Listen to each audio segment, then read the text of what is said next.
के दिहले सरफ साबुन के दिहले संठा के दिहले सरफ साबुन के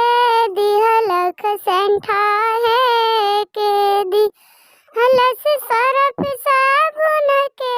दिहलस संठा है के दिहलस अपन तौली बाबू के अंग पूछे के दिहलस अपन तौली बाबू के अंग पूछे के अम्मा दिहली सरफ साबुन पापा दिहनी संठा हे